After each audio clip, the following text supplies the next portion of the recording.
Hello everyone, welcome to economic junction. एक बार सोचिए, आपके पास 2000 स्टूडेंट्स का डेटा दिया हो और किस क्लास में कितने स्टूडेंट्स हैं, किस सेक्शन में कितने मार्क्स आए हैं, ये बिल्कुल नॉर्मल लिस्ट में लिख दिया जाए तो कोई भी कंफ्यूज हो जाएगा।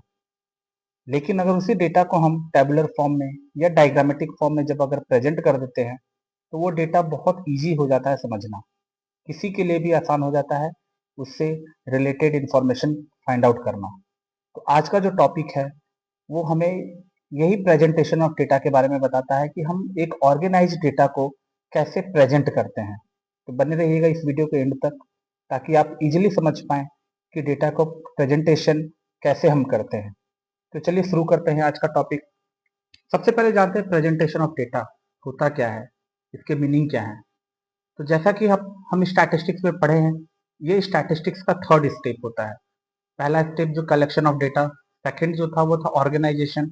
अब ऑर्गेनाइजेशन के बाद जो थर्ड स्टेप होता है वो है प्रेजेंटेशन ऑफ डेटा। डेटा को प्रेजेंट हम कैसे करते हैं।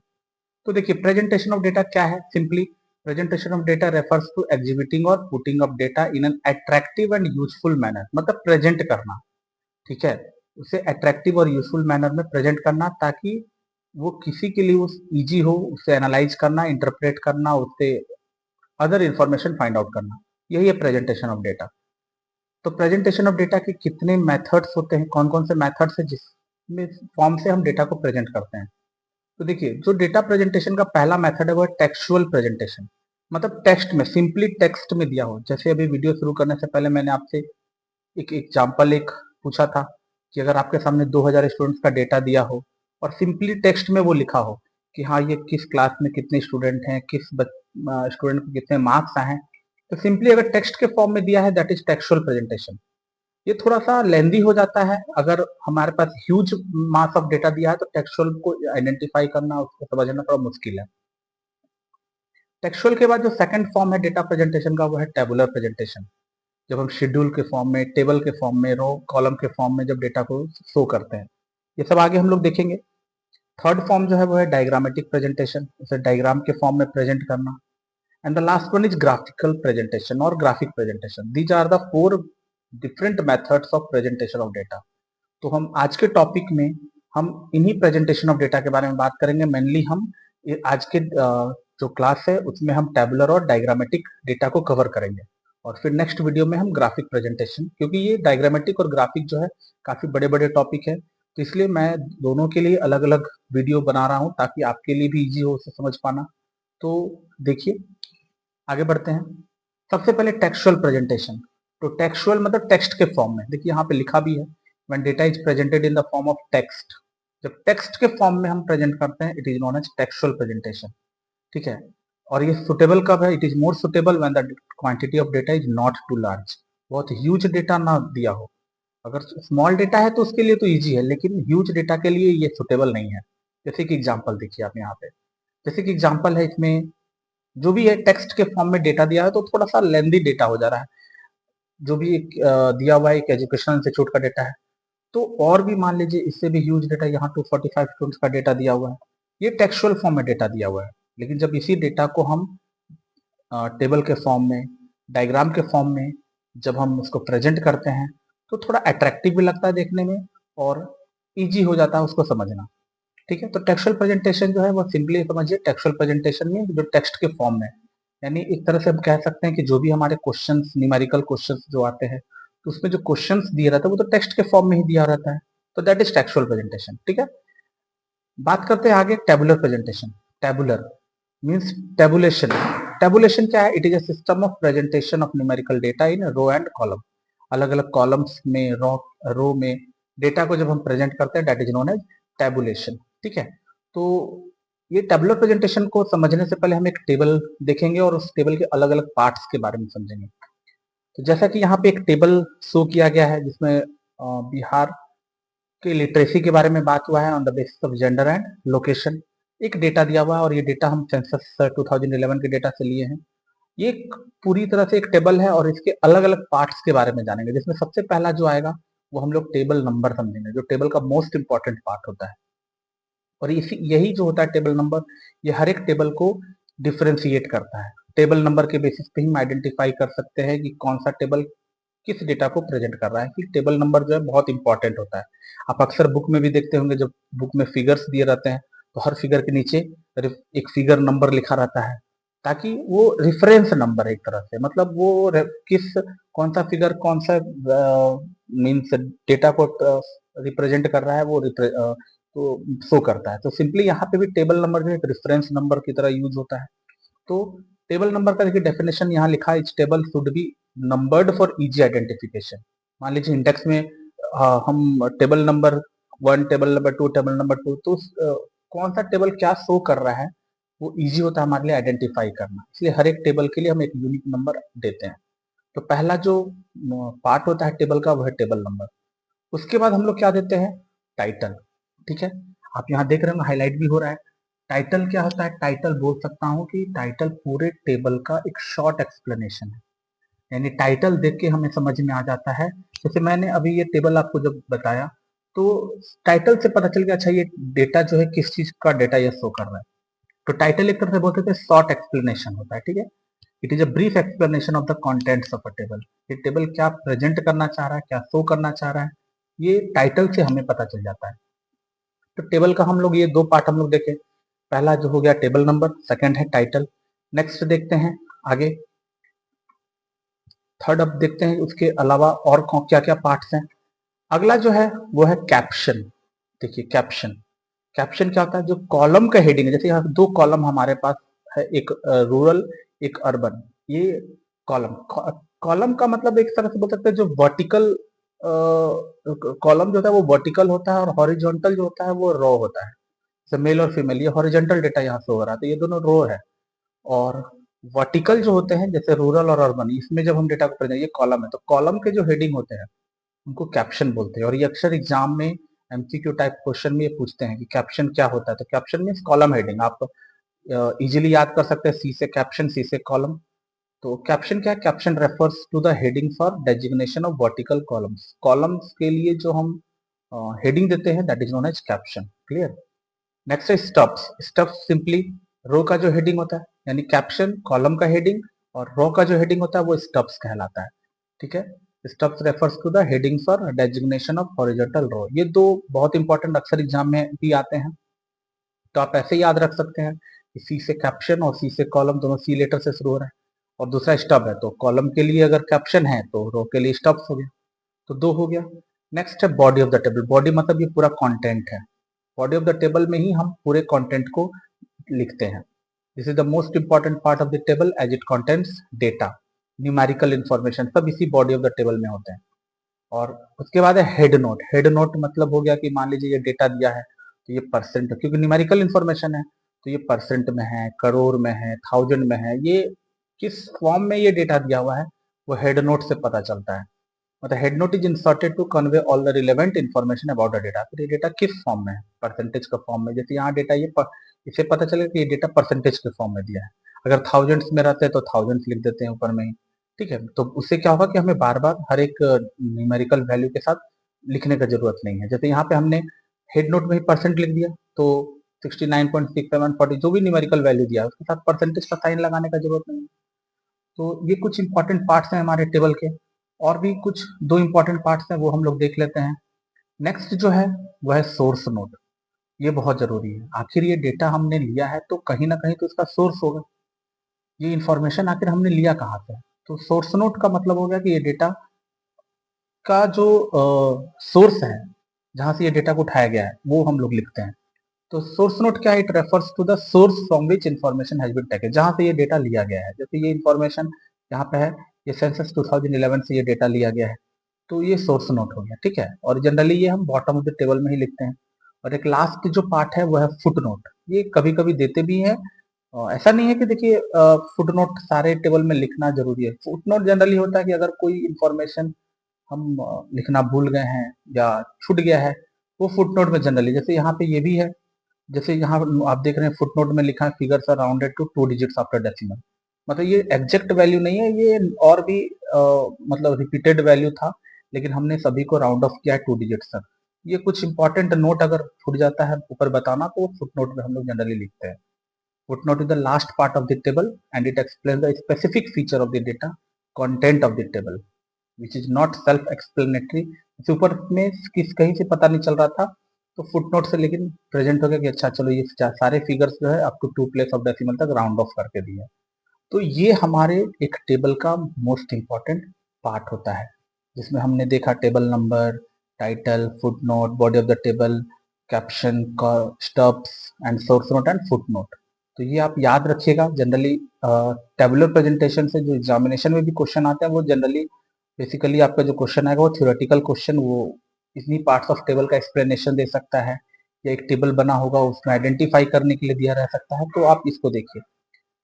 मोस्ट इम्पॉर्टेंट जो है इस चैप्टर का वो है डायग्रामेटिक प्रेजेंटेशन, जिसमें हमें एग्जाम में डायग्राम बनाने आता है।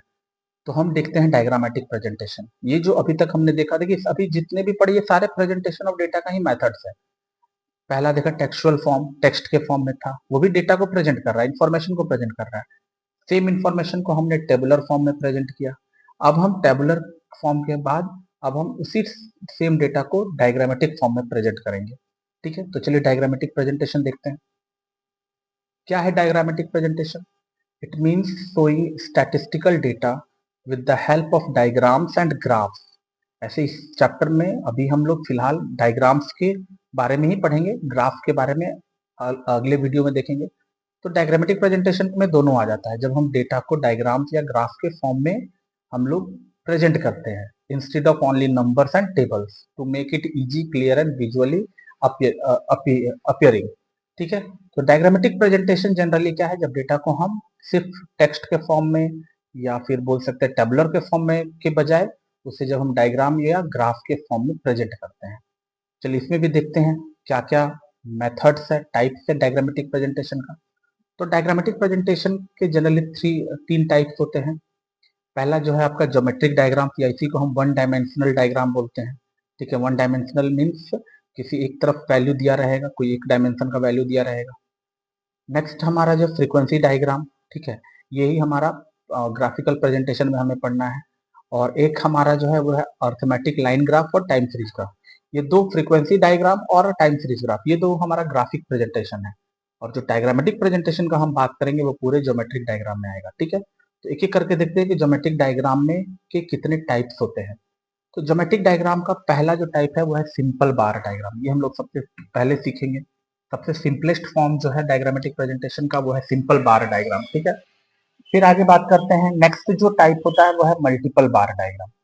ठीक है, पहला था सिंपल बार डायग्राम, दूसरा है मल्टीपल बार डायग्राम, थर्ड है हमारा सब डिवाइडेड बार डायग्राम। ये सब देखिए वन डायमेंशनल डायग्राम ही है। उसके बाद नेक्स्ट है हमारा परसेंटेज बार डायग्राम। ये सब हम लोग देखेंगे कैसे हम लोग ये अलग अलग डायग्रामेटिक प्रेजेंटेशन में डेटा को प्रेजेंट करते हैं। फिर है broken scale bar diagram, deviation bar diagram and the last one is pi diagram. Pi diagram जो हम लोग लोअर क्लासेस में भी पढ़े हैं। तो इतने होते हैं, हम इतने डायग्रामेटिक प्रेजेंटेशन आज के वीडियो में हम लोग कवर करेंगे। और ये सारे जो हैं वो वन डायमेंशनल डायग्राम हैं, या यूं कहें तो इन डेटा को इसी को डायग्रामेटिक प्रेजेंटेशन बोलते हैं, जिसके लिए हमें ग्राफ का जरूरत नहीं होता, ग्राफ पेपर का जरूरत नहीं पड़ता है। ठीक है, तो चलिए अब देखते हैं फ्रीक्वेंसी डायग्राम के टाइप्स। इसमें कौन कौन से टाइप्स होते हैं?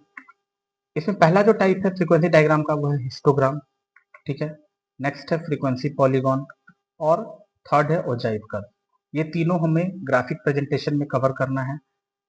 और तो ये हमारा हो गया पूरी तरह से डायग्रामेटिक प्रेजेंटेशन का टाइप। तो चलिए शुरू करते हैं। हमारा पहला टाइप जो है वो सिंपल बार डायग्राम।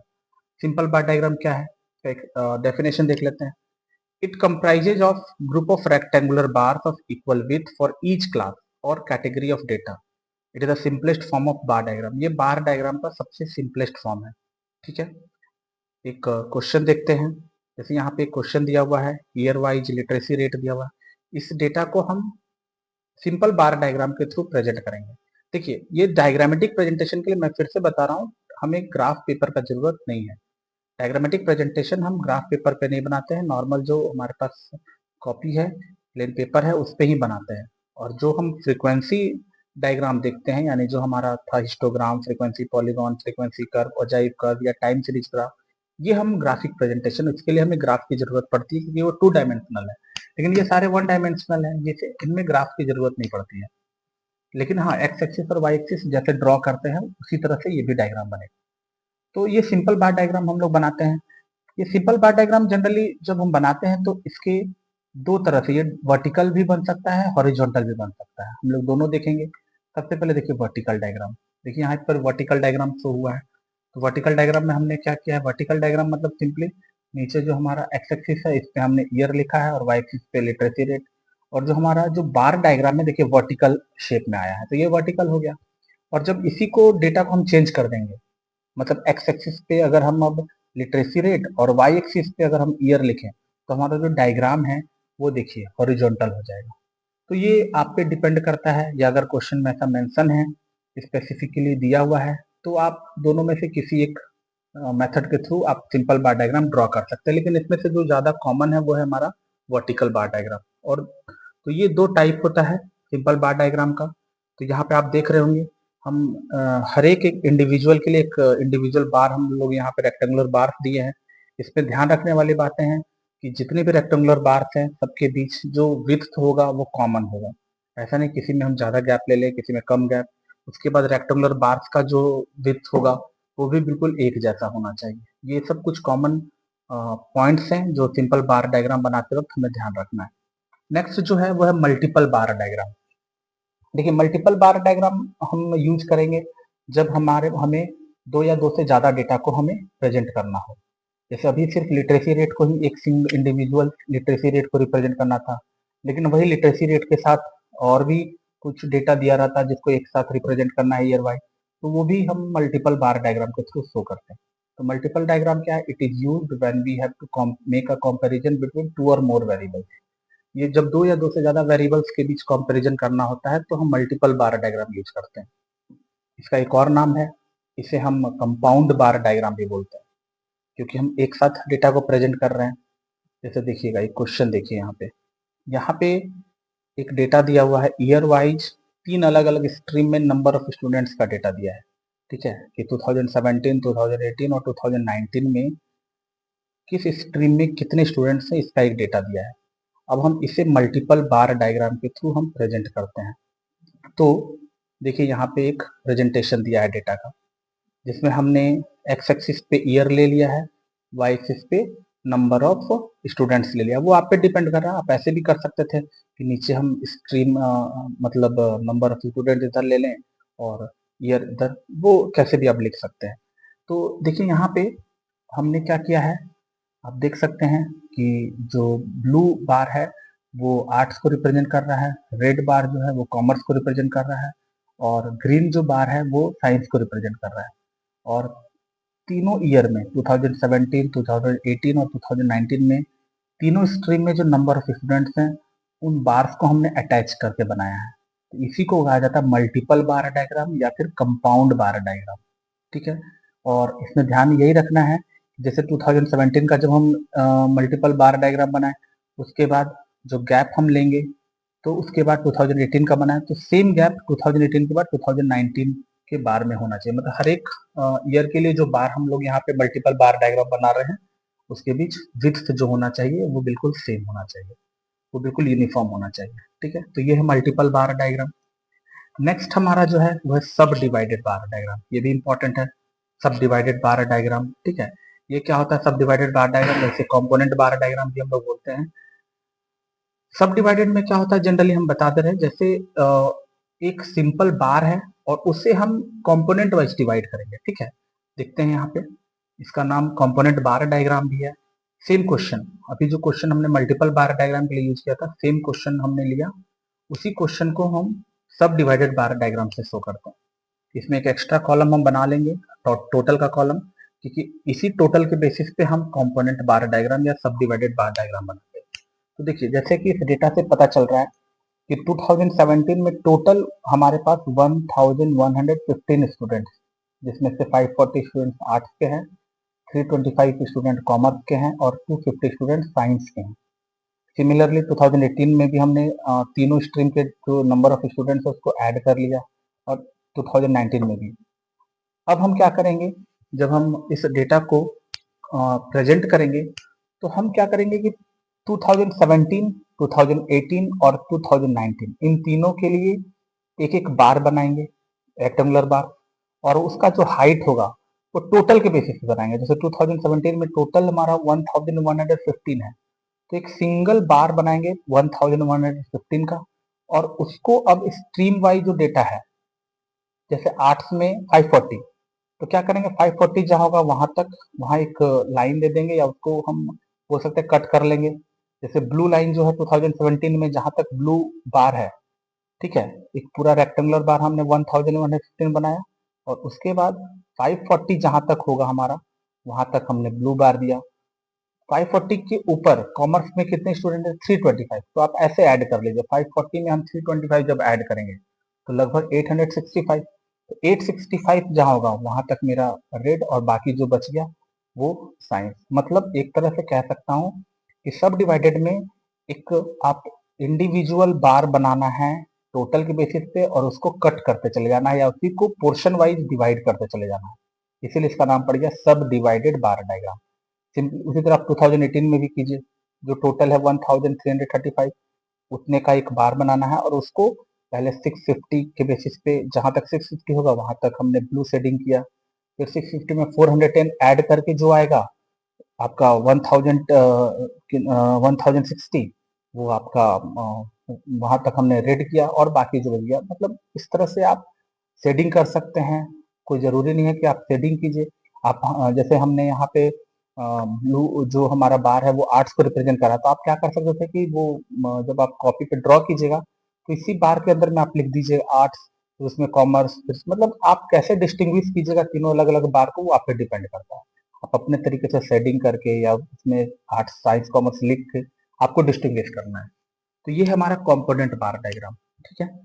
नेक्स्ट आगे बढ़ते हैं, परसेंटेज बार डायग्राम। देखिए परसेंटेज बार डायग्राम भी एक तरह से सब डिवाइडेड बार डायग्राम की तरह से बनता है। परसेंटेज बार डायग्राम भी सब डिवाइडेड बार डायग्राम का ही एक फॉर्म है, बस डिफरेंस क्या है, सब डिवाइडेड में हम एक्चुअल डेटा के बेसिस पे डेटा को मीन्स बार को डिवाइड किए, और यहाँ पे उसी डेटा को हम परसेंटेज में कन्वर्ट कर देंगे, ठीक है। देखिए लिखा हुआ है, सब divided bar diagram which represents the percentage of total for each component instead of their magnitude, ठीक है, उनके वैल्यू के बजाय हम उसको परसेंटेज में कन्वर्ट कर देते हैं। जैसे देखिए क्वेश्चन यहाँ पे दिया हुआ है, सिंपल सा एक क्वेश्चन है, और इसे कहा गया है कि परसेंटेज बार डायग्राम के थ्रू हमें प्रेजेंट करना है। ये जो डेटा दिया है इसको बोला गया है परसेंटेज बार डायग्राम में शो कीजिए।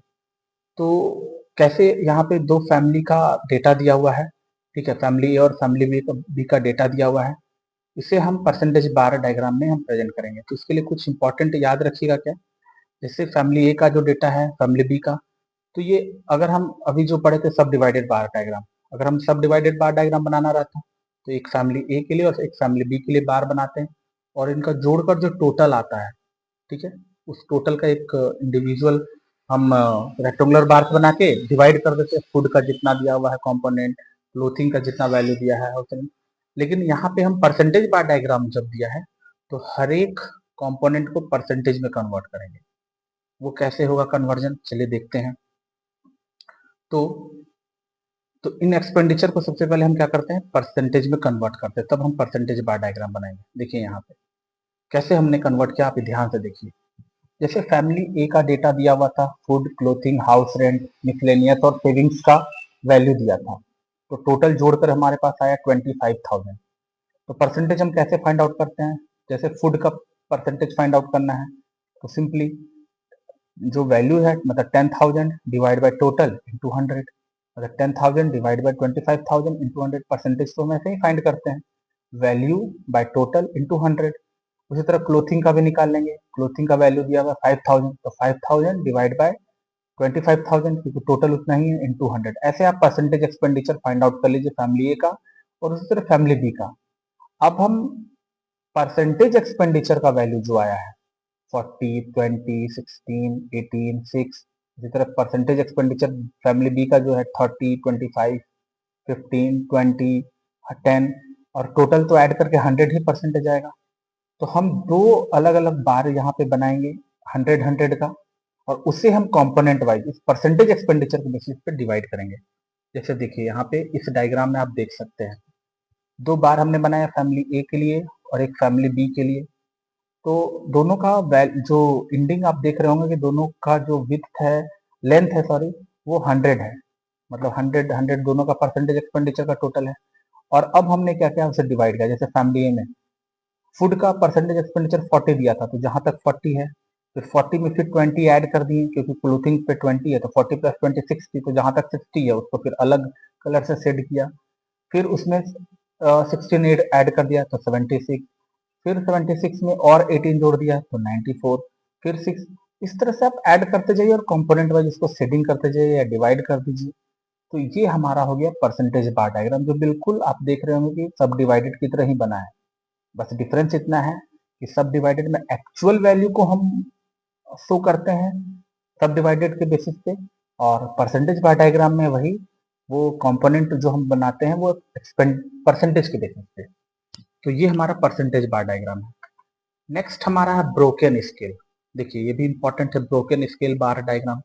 ब्रोकन स्केल में जनरली क्या होता है कि हमें जो डेटा रिप्रेजेंट करने के लिए दिया है उनमें से कोई एक वैल्यू या तो बाकी सबके कंपैरिजन में बहुत ज्यादा हाई होगा या बहुत ज्यादा लो होगा। जैसे अगर मान लीजिए कि आपको एक टेबल दिया है, उसमें डेटा को प्रेजेंट करने के लिए 6 अलग अलग वैल्यू दिए हैं, जिनमें से 5 वैल्यू जो है 100 में दिया हुआ है, ठीक है, और कोई एक 1000 में दिया हुआ है। तो कोई एक डेटा अगर बाकी डेटा के कंपैरिजन में बहुत ज्यादा हाई या लो है, तब हम यहाँ पे ब्रोकन स्केल का यूज करते हैं। कैसे यूज करते हैं जरा देखिए एक एग्जांपल से। जैसे आप इसमें देखिए, आप डेटा को देखकर समझ रहे होंगे कुछ कोई एक डेटा थोड़ा ऑड लग रहा है। ऑड क्या लग रहा है, सारे डेटा हंड्रेड्स में है और 2017 का जो डेटा है वो थाउजेंड्स में दिया है। तो अब क्या है कि हमें मैक्सिमम जो डेटा है वो तो 100 में है, तो उसके अकॉर्डिंग हम स्केल लेंगे। तो 1000 वाले डेटा को रिप्रेजेंट हम कैसे करेंगे, तो उसके लिए हम क्या करते हैं, जो लार्जेस्ट बार होता है उसको हम एक तरह से ब्रेक करें। इसको ब्रोकन स्केल इसीलिए नाम है, मतलब ब्रोक कर देते हैं। कैसे ब्रोक करते हैं आप देखिए, देखिए इस डायग्राम में। जैसे हमने एक स्केल लिया, स्केल मैक्सिमम 3250 के अलावा हमारे पास जो मैक्सिमम वैल्यू है वो 550 है।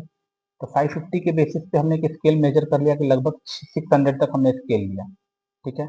और हम बाकी डेटा को प्रेजेंट किए, जैसे 2015 में 120 था, 120 लिखा, 2016 में 250 था, ऐसे प्रेजेंट कर दिया। अब मेन सबसे बड़ा बात है कि 2017 में तो जो डेटा है वो 3250 है। इसको हम कैसे प्रेजेंट करेंगे, तो मैक्सिमम हमने स्केल जो 600 तक लिया था, वहां के बाद देखिए जो बार था उसको थोड़ा सा आप देख रहे होंगे गैप है। गैप का मतलब वही ब्रोकन स्केल है, कंटिन्यूटी जो है वो एक तरह से ब्रेक कर दिया हमने। मतलब वो 600 के बाद वो और डेटा अभी कंटिन्यू हो रहा है, वो जा रहा है, और वो कब तक जा रहा है, कहाँ तक जा रहा है, तो 3250 तक। आप एक काम कर सकते हैं, वो ब्रोकन स्केल जो हमने लिखा है उसके ऊपर आप 3250 लिख सकते हैं। ठीक है, इससे ये भी पता चलेगा कि ये डेटा जो है वो 3250 को रिप्रेजेंट कर रहा है। तो देखिए ब्रोकन स्केल में सिंपली क्या है, ब्रोकन स्केल में जो लार्जेस्ट बार होता है, लार्जेस्ट बार कौन सा होगा, जिस जो बाकी सबके कंपेरिजन में सबसे ज्यादा हाई दिया है, उसको क्या करना है, ब्रोक कर देना। तो यही है ब्रोकन स्केल बार डायग्राम। आप इस तरह से भी एक एग्जांपल देख सकते हैं, ये बुक में इस तरह से डायग्राम दिया हुआ है ब्रोकन स्केल बार डायग्राम का, ठीक है। तो यही है ब्रोकन स्केल, मतलब इसमें हमने किसको ब्रोक करेंगे, जिसका डेटा बाकी सबके कंपैरिजन में हाई दिया है। ये हमारा ब्रोकन स्केल। आगे बढ़ते हैं। नेक्स्ट हमारा है डेविएशन। Deviation bar diagram. अभी तक हमने जितना भी बार डायग्राम पढ़ा उसमें सभी में पॉजिटिव वैल्यू को सिर्फ रिप्रेजेंट किया। अभी तक जितने भी डेटा हमने पढ़ा, जितने भी मेथड्स पढ़ा, उसमें जो क्वेश्चन दिए थे रिप्रेजेंट करने के लिए, उसमें सभी में पॉजिटिव वैल्यू थे। लेकिन अब क्या करेंगे, अगर हमारे सामने कुछ नेगेटिव वैल्यू भी आ जाए तो जब हमारे पास, जब हमें पॉजिटिव और नेगेटिव दोनों वैल्यू को रिप्रेजेंट करना रहे, तब हम वहां पे डेविएशन बार डायग्राम का यूज करते हैं, ठीक है। मतलब deviation bar diagrams are use for representing net changes. Net changes का मतलब ये डिफरेंस, जैसे नेट प्रॉफिट है तो पॉजिटिव, नेट लॉस है तो नेगेटिव में आ सकता है, नेट एक्सपोर्ट है तो प्रॉफिट में, नेट इंपोर्ट है तो नेगेटिव में। जब हम डिफरेंस को रिप्रेजेंट कर रहे हैं तो वो पॉजिटिव भी हो सकता है, नेगेटिव भी। तो वो डेविएशन बार डायग्राम के थ्रू हम लोग प्रेजेंट करेंगे। इसके लिए क्या ध्यान देना है कि जो पॉजिटिव वैल्यू होगा वो एक्स एक्सिस के ऊपर दिखेगा, जो बाकी बार में हम लोग बना रहे हैं, और अगर नेगेटिव कोई वैल्यू है तो वो एक्स एक्सिस के नीचे बनेगा। ठीक है, जैसे देखिए क्वेश्चन, इस क्वेश्चन में आप देख सकते हैं हमारे सामने डेटा दिया हुआ है नेट प्रॉफिट और लॉस का, जिसमें से 2018, 2019 और 2020 में जो डेटा है वो पॉजिटिव है, लेकिन 2021 और 22 का जो डेटा है वो नेगेटिव दिया हुआ है। तो अब इसे हम डेविएशन बार डायग्राम के थ्रू हमें प्रेजेंट करना है। तो बहुत सिंपल है, क्या करेंगे देखिए, आप इस डायग्राम में देख सकते हैं कि 2018, 19 और 20 के लिए जो सिंपली हम लोग जैसे सिंपल बार डायग्राम बनाते हैं वैसे हम लोग प्रेजेंट कर दिए। बस जो नेगेटिव वैल्यू है उसको एक्सिस के नीचे हम लोग प्रेजेंट किए हैं। ठीक है, जैसे -50 और -50, कुछ नहीं करना है, बिल्कुल ये सिंपल बार डायग्राम की तरह ही है। बस ध्यान क्या रखना है कि जो पॉजिटिव वैल्यू है तो एक्स एक्सिस के ऊपर बनाना है वो रेक्टेंगुलर बार, और अगर नेगेटिव वैल्यू है तो एक्स एक्सिस के नीचे बनेगा। तो ये तो सिंपल है, बहुत बड़ा चीज नहीं है, ये है डेविएशन बार डायग्राम। ठीक है, तो अभी तक हमने जो डायग्रामेटिक प्रेजेंटेशन है उसमें हमने सिंपल बार डायग्राम देखा कैसे बनता है, मल्टीपल बार डायग्राम देखा कैसे बन रहा है, फिर सब डिवाइडेड के बारे में जाना, परसेंटेज बार डायग्राम के बारे में जाना, ब्रोकन स्केल के बारे में जाना और डेविएशन। अब हम आगे बढ़ते हैं जो डायग्रामेटिक प्रेजेंटेशन का सबसे last and the most important part है, जो एक तरह से एग्जाम का प्योर शॉर्ट क्वेश्चन होता है। किसी भी क्वेश्चन में ये बार बार पूछा जाता है और आता ही है डायग्रामेटिक प्रेजेंटेशन में, जो कि है पाई डायग्राम।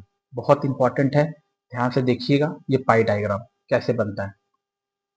देखिए पाई डायग्राम सिंपली क्या है, ये एक सर्कुलर शेप का डायग्राम बनता है जिसमें हम जैसे परसेंटेज बार डायग्राम में परसेंटेज में कन्वर्ट करके हम ड्रॉ किए थे, तो एक सर्कल को हम क्या करते हैं एंगुलर बेसिस पे, एंगल के बेसिस पे हम उसे डिवाइड करते हैं। ठीक है, इसीलिए इसको एंगुलर सर्कल डायग्राम भी बोलते हैं।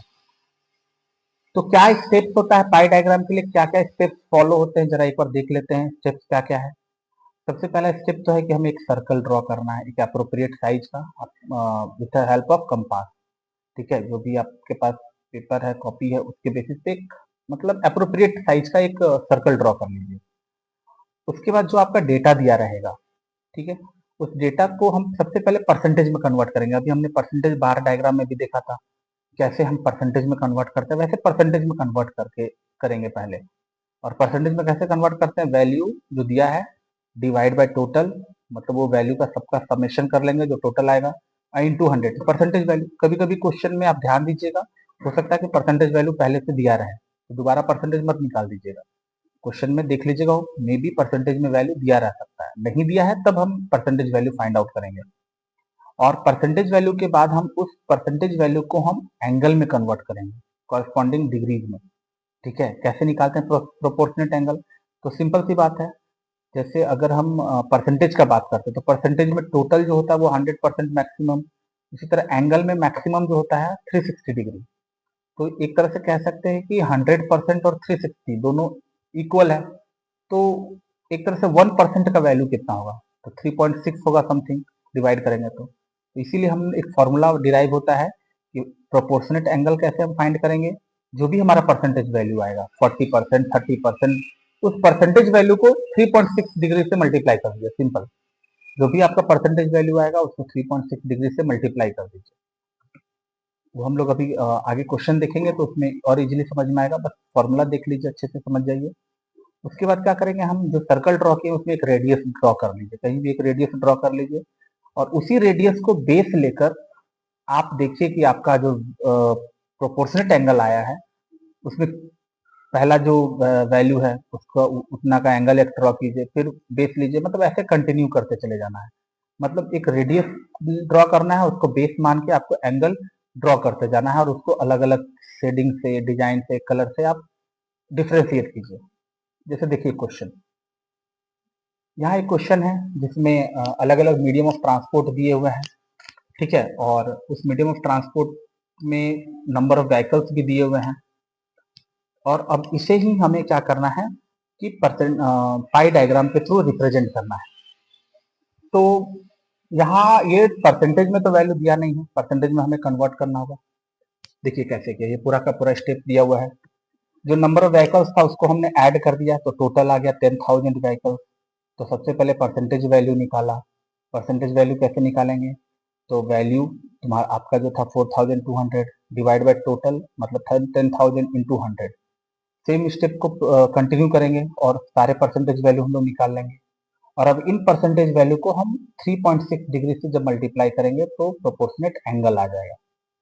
आप एग्जाम में ध्यान दीजिएगा, हो सकता है कि आपका परसेंटेज वैल्यू दिया रहे, तो दिया रहेगा तो हम सिर्फ प्रोपोर्शनेट एंगल फाइंड करेंगे, मतलब मल्टीप्लाई बाय 3.6 डिग्री।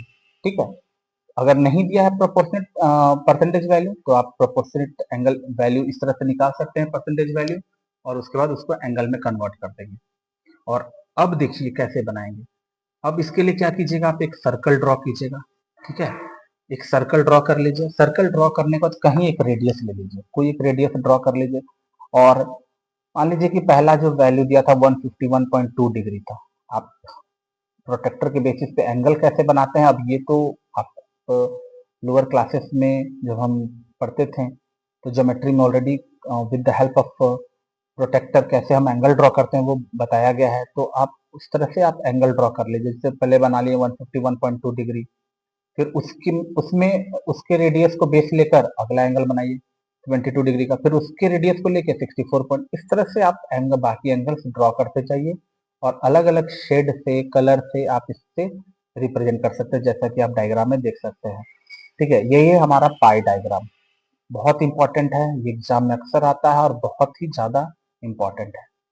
तो ये सारे जो मेथड्स आज हमने देखा, जो डायग्रामेटिक प्रेजेंटेशन का, इसमें आप एक चीज देख सकते हैं कि अगर वो टेक्स्ट के फॉर्म में दिया है या टेबुलर फॉर्म में दिया है तो उससे ज्यादा अट्रैक्टिव ये डायग्रामेटिक फॉर्म में लगता है, और इसको देखकर कोई भी इजीली इस डेटा को समझ सकता है।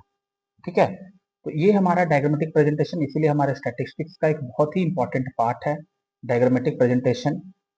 तो स्टूडेंट्स, आज हमने सीखा कि टेबुलर प्रेजेंटेशन जो है वो डेटा को तो सिस्टमेटिकली अरेंज करता है, और डायग्रामेटिक प्रेजेंटेशन जो है वो डेटा को विजुअली इजी बनाता है, अट्रैक्टिव बनाता है। तो अगर आपको ये वीडियो समझ आया हो, अच्छा लगा हो, तो लाइक एंड शेयर जरूर करना, और ऐसे ही हेल्पफुल लेसन के लिए इस चैनल को सब्सक्राइब कर लीजिएगा। अगले वीडियो में हम प्रेजेंटेशन ऑफ डेटा के एक और लेक्चर, मतलब जहां हम ग्राफिक प्रेजेंटेशन के बारे में देखेंगे। तो तब तक के लिए थैंक यू।